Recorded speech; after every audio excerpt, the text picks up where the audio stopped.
Survey ಪ್ರಕಾರ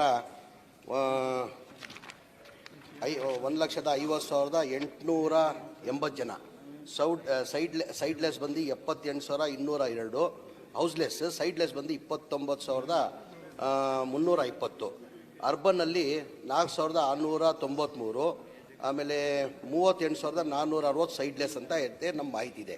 ತಮಗೆಲ್ಲ ಗೊತ್ತಿದ್ದಂಗೆ ನಾವು ಟಾರ್ಗೆಟ್ ಪ್ರಕಾರ ನಾವು ಪ್ರತಿ ವರ್ಷ ಬಜೆಟಲ್ಲಿ ಎಷ್ಟು ಬರ್ತದೆ ಆ ಪ್ರಕಾರ ನಾವು ಮನೆಗಳು ಕೊಟ್ಕೊಂಡು ಬರ್ತಾಯಿದ್ವಿ.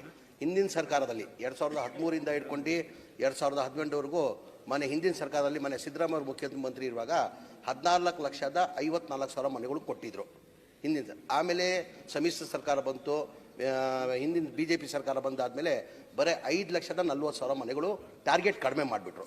ಹಿಂದಿನ ಸರ್ಕಾರ ಟಾರ್ಗೆಟ್ 14 ಲಕ್ಷ ಇತ್ತು, 14.25 ಲಕ್ಷ ಇತ್ತು. ಈ ಸರ್ಕಾರ ಹಿಂದಿನ ಸರ್ಕಾರದಲ್ಲಿ ಏನಾಯಿತು, ಟಾರ್ಗೆಟ್ ಕಡಿಮೆ ಮಾಡಿ 5,40,000 ಮಾಡಿಬಿಟ್ಟಿದ್ದಾರೆ. ಆ ಹಿನ್ನೆಲೆಯಲ್ಲಿ ನಾನು ಆಲ್ರೆಡಿ ಪ್ರಪೋಸಲ್ ತಂದು ನಾವು ಸರ್ವೆ ಮಾಡಿಸಿದ್ದೀವಿ. ಸರ್ವೆ ಪ್ರಕಾರ ಎಲ್ಲೆಲ್ಲಿ ಸೈಡ್ಲೆಸ್ ಇದೆ, ಹೋಮ್ಲೆಸ್ ಎಲ್ಲಿದ್ದಾರೆ, ಮನೆಗಳು ಎಲ್ಲಿ ಕಟ್ಟಬೇಕಂತ ಎಲ್ಲ ಸರ್ವೆ ಮಾಡಿದ್ದೀವಿ. ಆ ಸರ್ವೆ ಪ್ರಕಾರ ನಾವು ಈ ಮೊನ್ನೆ ಬಜೆಟ್ ಪ್ಯಾರಾದಲ್ಲಿ ತಾವು ನೋಡಿ, ಬಜೆಟ್ ಪ್ಯಾರಾದಲ್ಲಿ ಬರೆದಿದ್ದಾರೆ 12 ಲಕ್ಷ ಆನ್ ಗೋಯಿಂಗ್ ಕೆಲಸ ನಡೀತಾ ಇದೆ, 3 ಲಕ್ಷ ಕಂಪ್ಲೀಟ್ ಮಾಡಿ ಅಂತ ಕೊಟ್ಟಿದ್ದಾರೆ. 12 ಲಕ್ಷ ಆನ್ ಗೋಯಿಂಗ್ ನಡೀತಾ ಇದೆ. ಬರೋ ವರ್ಷದಲ್ಲಿ ನಾವು ಹೆಚ್ಚಿನ ಮನೆ ಕೊಟ್ಟು ಎಲ್ಲೆಲ್ಲಿ ನಾವು ಸರ್ವೆ ಮಾಡಿದ್ದು ಎಲ್ಲೆಲ್ಲಿ ಅಗತ್ಯ ಇದೆ ನಮ್ಮದು ಡಾಟಾ ಇದೆ. ಆ ಡಾಟಾ ಪ್ರಕಾರ ಎಲ್ಲ ಕಡೆ ನಾವು ಮನೆಗಳು ಕೊಡ್ತೀವಿ ಅಂತ ಹೇಳಕ್ಕೆ ಬಯಸ್ತೀವಿ.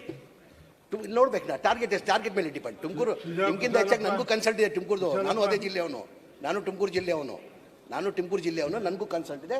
ನಾನು ಟಾರ್ಗೆಟ್ ಪ್ರಕಾರ ನಿಮ್ಮ ಮನೆಗಳು ಕೊಡ್ತೀನಿ ನಾನು.